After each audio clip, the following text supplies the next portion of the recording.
আমাদের অনেকের কাছে যখন কোনো অসুস্থ অসহায় মানুষ সাহায্যের জন্য যায়, তখন আমরা অনেকে তাদের সহায়তা করি না, বরং তাদের বিভিন্ন কথা শোনাই।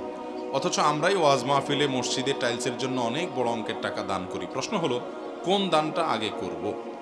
খুব সুন্দর এবং দরকারি প্রশ্ন। ভাইরা আমার, কোনো অভাবী মানুষ আপনার কাছে যদি হাত পাতেন, চাইতে আসেন, তিনি অসুস্থ অথবা অন্য কিছু, আপনার কাছে যদি মনে হয় এটা ফ্রড, লোকটা প্রতারণা করছে, তিনি সত্যবাদী নন, এটা যদি আপনার কাছে মনে হয়, আলামতে হাবভাবে আপনার কাছে মনে হয়, আপনি তাকে দিলেন না, এ অধিকার আপনার আছে।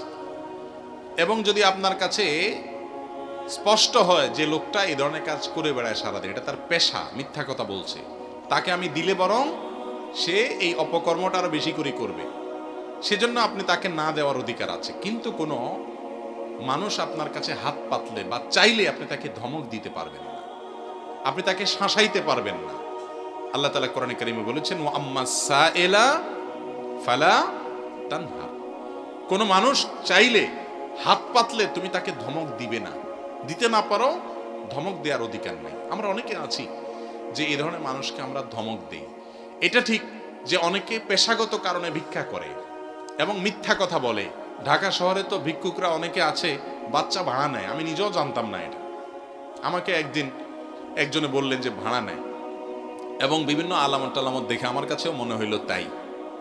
বাচ্চা ভাড়া নেয়, যে বাচ্চা কোলে নিয়ে এমন ভাবে আপনার কাছে যাবে, আপনার চোখ গলে পানি আসবে। বাচ্চা হয়তো আরেকজনের, বা চুরি করা, বা মা নাই, বা কুড়ায় আনা, বা মা আছে, সে মাই বিভিন্ন মহিলাদের কাছে ভাড়া দিচ্ছে 1 ঘন্টা 2 ঘন্টা 3 ঘন্টার জন্য, এটা নিয়ে নিয়ে ভিক্ষা করো। এরকম বহুত আজগুবি কাজ আমাদের দেশে হয়। সকল সম্ভাবনার দেশ এটা, বুঝতে পেরেছেন? আবার দেখা যায় ওই যে হেফজুখানার চাঁদা তোলার জন্য রশিদ নিয়ে ছোট ছোট বাচ্চাদেরকে ফ্ল্যাটে ফ্ল্যাটে পাঠাই দেয়, আছে না নাই? কিছু লোকের ব্যবসা। কারণ হেফজখানার ছোট ছোট বাচ্চাদেরকে মানুষের ঘরে ঘরে পাঠায় দেয় যে সেটা কোনো প্রকৃত অর্থে আদর্শ মাদ্রাসা বা শিক্ষা প্রতিষ্ঠান হতে পারে না। তো যাই হোক, এই ধরনের কাজ যেরকম হয়, আবার সত্য হয়। এমন লোকও হতে পারে যে লোকটা অসুস্থ হয়ে আপনার কাছে হাত পেতেছে, বাস্তবেই সে অসুস্থ হতে পারে। আপনি অন্যান্য পেশাদার ভিক্ষুকদের মতো তার সাথে যদি আচরণ খারাপ করেন, আর লোকটা যদি সত্যি বিপদগ্রস্ত হয়, তাহলে দিলের কি পরিমাণ বদ্দোয়া আপনি পাবেন চিন্তা করে দেখেন। এই জন্য কোনো মানুষ চাইলে আপনার কাছে, আপনি না দেন, আপনার বিশ্বাস হয় না, দিলেন না, কিন্তু ব্যবহার খারাপ করা, ধমক দেওয়ার অধিকার আপনাকে দেওয়া হয়নি। ও আম্মা সাইলা ফালা তানহার। আর ভিক্ষুক বা তোমার কাছে যে চায়, সে সাইলকে তুমি ধমক দিবে না। বিধায় এই জিনিসটা আমাদের লক্ষ্য রাখতে হবে। প্রশ্নকর্তা জানতে চেয়েছেন যে ওয়াজ মাহফিলে লম্বা মোটা অঙ্কের টাকা দেওয়া, মসজিদে টাইলস করা, ওটা উত্তম নাকি এরকম অভাবী মানুষকে দেওয়া উত্তম? আপনার কাছে যদি মনে হয় যে কোনো গরিব মানুষকে আপনি চিনেন, জানেন, সে অভাবী, তার এই মুহূর্তে ট্রিটমেন্টের জন্য টাকা দরকার, অসহায় মানুষ, তার পয়সা দরকার, কষ্টে আছে, আর এদিকে মসজিদের হয়তো শোভাবর্ধনের কাজ চলবে, মাহফিলের একান্ত প্রয়োজনীয় কাজ দেওয়ার টাকা হয়ে যাবে, তাহলে আপনার ওই গরিবকে অগ্রাধিকার দেওয়াটা অবশ্যই আপনার জন্য অধিক কর্তব্য এবং সওয়াবের। আমরা অনেক সময় এগুলো ভুলে যাই। দানের জন্য সবচাইতে উত্তম খাত কোনটা ভাই? সবচাইতে উত্তম খাত, বিশেষ করে গরিব দুঃখীকে যখন আপনি দান করবেন, নফল দান যখন করবেন, সবচেয়ে উত্তম খাত হলো নিজের আত্মীয় স্বজনের মধ্যে কেউ অভাবী থাকলে তাদেরকে দান করা। সাধারণ গরিবের চাইতেও নিকট আত্মীয়দেরকে অগ্রাধিকার দেওয়ার চেষ্টা করতে হবে। কিন্তু এর মানে এই না যে দিনের কাজ করবেন না। অনেক লোক আছে দিনের কাজ বা ইসলামের কাজ, উন্নয়নের কাজে কেউ টাকা পয়সা দিলে সেখানে আইসা বলে যে হ্যাঁ, কত মানুষ কষ্ট আছে।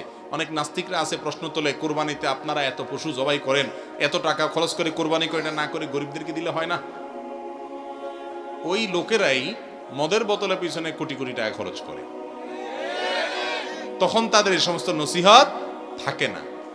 বিয়ের নামে, বিভিন্ন অনুষ্ঠানের নামে ক্লাবগুলোতে লক্ষ লক্ষ কোটি কোটি টাকা খরচ হয়, সেখানে তাদের এই সমস্ত নসিহত আসে না। অথচ কোরবানি এটা গরিবের জন্য উপকার, কারণ কোরবানির যে গোশত, এটা গরিবের শরীরে আমিষের যোগান দেয়। অনেকে সারা বছর বেশি গোশত খেতে পারে না, সেভাবে তাদের জন্য উপকার হয়। চাষিরা যারা সারা বছর গরু ছাগল পালে, তাদের উপকার হয়, ব্যবসা হয়, এখানে গরিবেরই উপকার। হজ করলে সেখানে বলা হয় যে হজ না করে সে টাকাগুলো গরিবকে দান করে দেন।